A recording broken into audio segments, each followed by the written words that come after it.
सभी छात्रों को मेरा नमस्कार। देखिए कक्षा 9 के एग्ज़ाम आने वाले हैं बच्चों। आप लोग अच्छी तरह से तैयारी कर रहे होंगे मेन पेपर की। अब आज हम लोग बोर्ड एग्ज़ाम 2023 का कक्षा 9th के पेपर को सॉल्व करेंगे, जिसमें से 6वां नंबर क्वेश्चन जो कि दो नंबर के रहेंगे बच्चों। हम पहले 2 नंबर के क्वेश्चन कर लेते हैं। अगर आपको ऑब्जेक्टिव क्वेश्चन देखना हो तो आप पिछले दोनों वीडियो देख सकते हैं जिसमें मैंने ऑब्जेक्टिव करवाए हैं। अब नंबर 6 का देखते हैं। अथवा के पहले 9 की घाते 1/2 का मान ज्ञात करना है। तो ये घातांक के क्वेश्चन है। तो इसमें देखिए 6वां नंबर लिखा हुआ है 9 की घाते 1/2 का मान ज्ञात करना है। तो हल में देखना है, हमें घातांक के नियम आने चाहिए, जिसमें पहला वाला होता है कि a की पावर m की पावर n बराबर होता है बच्चों a की पावर m गुणे n। इसी फार्मूले का इस्तेमाल यहाँ पे होगा। तो अब देखिए, हम अगर 9 को लिखना चाहें तो क्या लिख सकते हैं। 9 को लिखना चाहें तो 3 की पावर 2, क्योंकि 3 का 3 से होगा मल्टीप्लाई तो 9 आएगा। तो 3 की घाते 2 लिख सकते हैं 9 को, और पूरी की घात कितनी है 1/2। अब इस फार्मूले में आपको रखना है बस। तो a की जगह 3 दिख रहा है, m की जगह 2 है, n की जगह 1/2। तो 2 गुणे n की जगह 1/2। अब 2 से 2 कट हो गया, और 3 की पावर 1 की वैल्यू कितनी होती है बच्चों 3। छोटा सा क्वेश्चन था। फिर इसका अथवा देखिए। अथवा क्वेश्चन कहता है कि 6√5 को 2√5 से गुणा करना है। 6√5 को 2√5 से गुणा करना है अथवा। तो यहाँ 6√5 को अगर आपको गुणा करने के लिए दिया है 2√5 से, तो इधर देखिए जिसमें रूट नहीं चढ़ा हुआ है पहले उनका गुणा कर लेते हैं बच्चों। 6 का 2 से गुणा होगा, 6 दूनी 12। फिर इधर देखिए √5 का √5 से गुणा अगर करते हैं तो रूट के 25 आएंगे, और 25 का वर्गमूल कितना होता है 5 होता है। तो 12 का 5 से अगर आप गुणा करेंगे तो 12 पंचे 60, और यही क्या हो जाएगा आंसर। फिर यहाँ से देखते हैं 7वां नंबर, ये भी घातांक का सवाल है। सातवां कहता है सरल कीजिए। 2 की घाते 2/3 इंटू 2 की घाते 1/3। इसको सरल करना है बच्चों। 2 की घाते, ये 7वां का हल, 2 की घात 2/3 पूरे की घात है, और फिर है 2 की घाते 1/3 इंटू लगा लीजिए। इंटू मतलब बीच में अगर कोई चिन्ह नहीं है तो मतलब गुणा है। 2 की घाते 1/3। अब यहाँ स्पष्ट दिख रहा है हमको कि कौन सा फार्मूला लगाना है। चूंकि a की पावर m, बीच में कोई चिन्ह नहीं मतलब गुणा है, a की पावर n, और ये होता है a की पावर m प्लस n। अब a की जगह बच्चों कितना दिख रहा है अपने को 2, और m की जगह 2/3, और n की जगह 1/3। दोनों प्लस हो जाएंगे तो 2/3 और प्लस 1/3। यहाँ से देखिए ऊपर एलसीएम ले लेना है। 2 की पावर 3 और 3 का एलसीएम 3 आएगा। 3 से 3 कट होंगे बच्चों, 2 आ जाएगा। 3 से 3 कट, इधर 1 आ जाएगा। तो यहाँ से 2 की घाते 2 1 3/3 कट करेंगे 1 आएगा। और 2 की पावर 1 कितना होता है 2 होता है। तो इसका आंसर कितना होगा 2। फिर अथवा का सवाल है कि 3/5 और 4/5 के बीच 2 परिमेय संख्याएं निकालनी है। अब परिमेय संख्या निकालने के बच्चों कई तरीके होते हैं। आप किसी भी तरीके को जो आपको सरल लगे उस तरीके से हल कर सकते हैं। अब जैसे अथवा का सवाल है कि आपको 3/5 और 4/5 के बीच कितनी परिमेय संख्याएं 2 परिमेय संख्याएं। आपको कितनी परिमेय संख्याएं पूछा है क्वेश्चन में कि 2 परिमेय संख्याएं निकालना है। ये देखिए, तो 3/5 और 4/5, इसका हल मैं यहाँ से कर देता हूँ कि 3/5 और 4/5 के अंश तथा हर में, सबसे आसान तरीका है बच्चों ये, अंश तथा हर में अगर आपको 2 परिमेय संख्याएं बोला है तो 2 + 1 मतलब 1 अधिक 2 + 1, n+1 का रूल चलता है। तो 2 + 1 कितने होते हैं 3 से क्या कर देना है आपको गुणा कर देना है। से गुणा करने पर अंश में भी और हर में भी। तो यहां से देखते हैं पहली संख्या जैसे अपने पास कितनी है 3/5। अब 3/5 के अंश में भी आपको 3 से गुणा करना है, और हर में भी 3 से गुणा करना है। तो 3 त्रिकाई 9 बटे 5 त्याई 15, ये तो बन गई 9 बटे 15। फिर दूसरी संख्या है 4 बटे 5, 4 बटे 5, अंश में भी 3 से गुणा करिए, हर में भी 3 से गुणा करिए। तो 4 त्याई 12 बटे 5 त्याई 15। अब इन दोनों संख्याओं के बीच में अपने को दो परिमेय संख्याएं निकालनी है।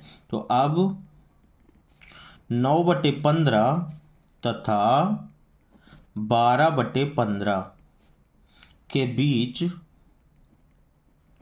दो परिमेय संख्याएं जो कि बहुत आसानी से मिल जाएंगी। दो परिमेय संख्याएं इसके बीच की तो कौन सी हो जाएंगी? 9 के बाद आप 10 बटे 15 लिख सकते हैं और 10 के बाद 11 बटे 15 लिख सकते हैं, और यही आपके क्या होंगे? आंसर। तो ये 2 नंबर के बच्चों छोटे छोटे सवाल हैं, आप बहुत आसानी से समझ सकते हैं और कर भी सकते हैं मेन पेपर में। अब देखिए 8वां क्वेश्चन कहता है कि बहुपद px बराबर 2x प्लस 5 का शून्य ज्ञात करना है। बहुपद कितना दे के रखा है 8वां क्वेश्चन में कि px के बराबर 2x प्लस 5, इतना आपको बहुपद दिया हुआ है। अब आपसे पूछा क्या है? शून्य। तो यहां से लिखना है शून्य के लिए, ये भी 8वें का क्या है? हल है। शून्यक के लिए, अब शून्य के लिए यहां से अगर आप देखें तो px को हम किसके बराबर लिख सकते हैं? 0 के बराबर। और px की वैल्यू कितना दे के रखा है सवाल में? 2x प्लस 5, और इसके बराबर भी कितना रखेंगे? 0। अब यहाँ से प्लस का 5 उधर भेजिए तो 2x बराबर 0 माइनस 5। अब 0 में कुछ भी घटेगा वही रहेगा, मतलब माइनस का 5, और 2 गुणे का है उधर जाएगा तो बटे में हो जाएगा। तो x की वैल्यू अगर निकालेंगे आप तो आ जाएगी -5 बटे 2, और यही शून्यक होगा इस बहुपद का। तो बहुत ही आसान क्वेश्चन है बच्चों, आप एक बार ध्यान से देख लेंगे तो आपके समझ में आ जाएंगे ये। बाकी कुछ भी दिक्कत हो आप कमेंट बॉक्स में लिखिएगा, मैं सॉल्व करने की कोशिश करूंगा बच्चों। अब यदि अथवा का सवाल है कि यदि बहुपद px बराबर x माइनस 1 x प्लस 1 हो तो p2 का मान निकालना है। तो यहाँ देखिए px बराबर अथवा है, px के बराबर कितना दे के रखा है अपने को? x माइनस 1 और एक ब्रैकेट में है x प्लस 1। हमसे पूछा है p2, तो x की जगह आप 2 रख सकते हैं। अब यहाँ से p2 निकालना है, तो जहाँ जहाँ x हो बच्चों आप 2 रख दीजिए। तो 2 माइनस 1 और इधर हो जाएगा 2 प्लस 1। 2 में 1 घटेंगे 1 बचेगा, कोष्टक का मतलब होता है गुणा, 2 और 1 मिलके कितने हो गए? 3। तो 3 एकम 3, और यही आपका क्या होगा? आंसर। फिर इसी तरह 9वां सवाल बोलता है कि बिंदु 2 माइनस 4 का भुज और कोटि का मान लिखना है। इसके लिए बच्चों अध्याय 3 आपको अच्छी तरह से समझना पड़ेगा, जिसमें x अक्ष और y अक्ष दो अक्षें होती हैं, जिसमें x अक्ष को कहा जाता है, जैसे ये दो अक्षें हैं अपने पास, ये क्वेश्चन नंबर 9 है। तो 9 में एक x अक्ष कहलाती है और दूसरी कहलाती है, इधर x डैश लिखिए, दूसरी कहलाती है y अक्ष और इधर y डैश। अब x अक्ष को बच्चों क्या कहा जाता है? भुज कहा जाता है। क्या कहा जाता है? भुज। x अक्ष का कोई भी मान अगर आप उठाएं, यहाँ 0 जैसे है, 1 है, 2 है, बहुत सारे मान इधर हो सकते हैं, इधर माइनस के बहुत सारे मान हो सकते हैं, y का धनात्मक मान ऊपर हो सकता है। तो x अक्ष के मान को क्या कहा जाएगा? भुज, और y अक्ष के मान को क्या कहा जाएगा? कोटि। तो इस सवाल में देखिए क्या पूछा है, कहता है कि 2 माइनस 4 का भुज और कोटि का मान। तो 2 माइनस 4, अब जैसे अपने पास है 2 कामा माइनस 4, तो यहाँ से भुज का मान कितना होगा? भुज तो x अक्ष और पहला ही मान x अक्ष का होता है, तो भुज बराबर यहाँ पे कितना है? 2। और अगर कोटि लिखना हो तो कोटि कितनी है इसकी? -4, और यही दोनों आंसर हैं।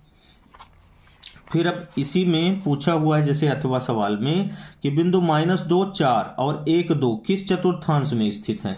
तो इसे भी थोड़ा पहले समझ लीजिए बच्चों, करने के पहले एक बार मैं समझा देता हूं।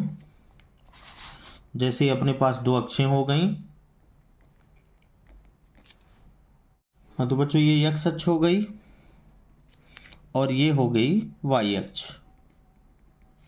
अब यहां से देखिए इधर एक्स अक्ष का धनात्मक मान 0 के दाएं साइड एक्स अक्ष का धनात्मक मान होता है, जैसे 1 2 3 और बहुत सारे।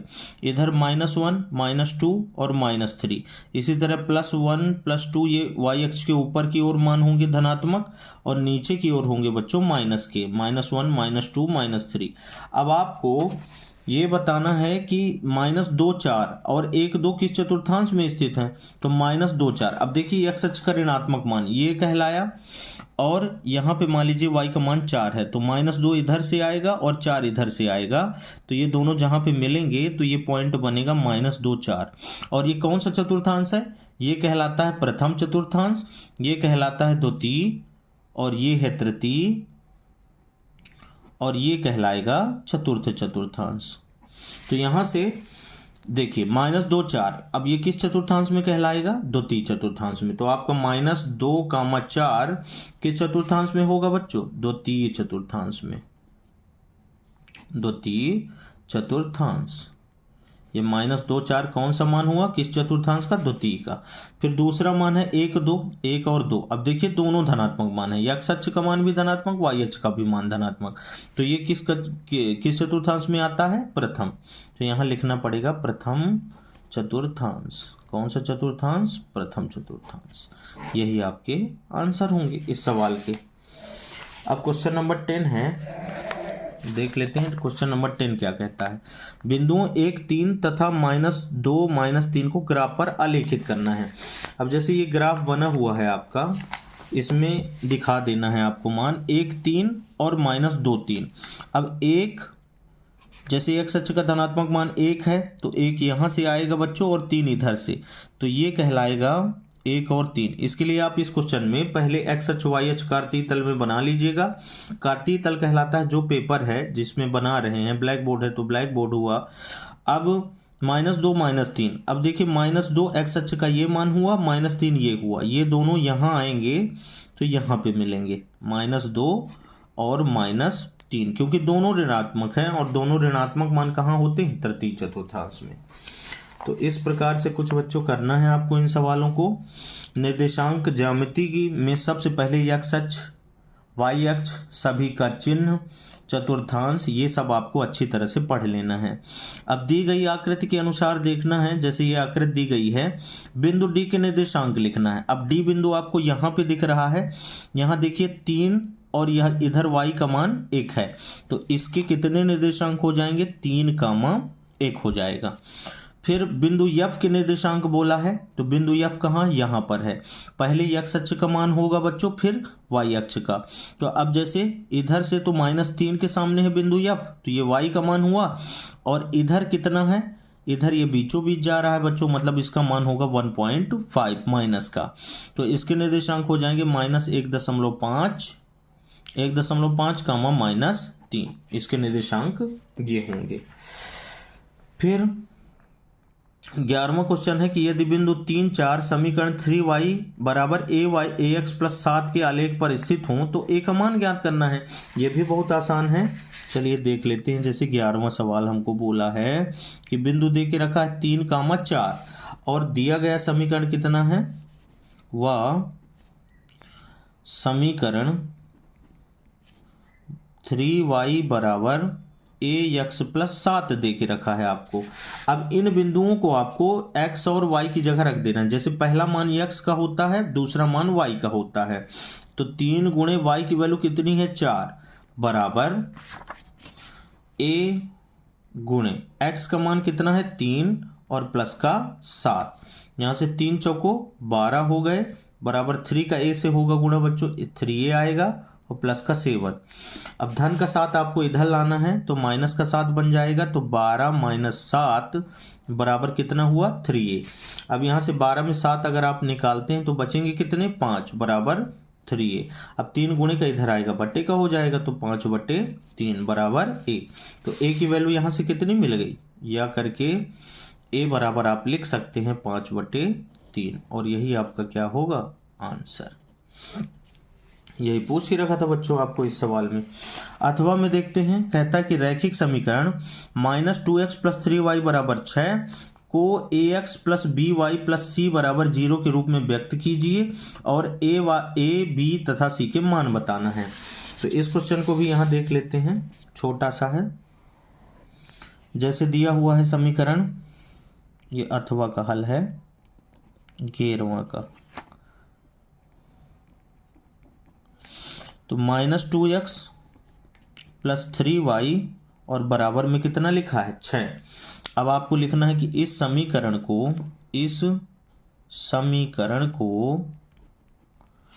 ax plus B Y plus C, ये रैखिक समीकरण का व्यापक रूप होता है जिसमें दो चर होते हैं, बराबर 0 के रूप में लिखने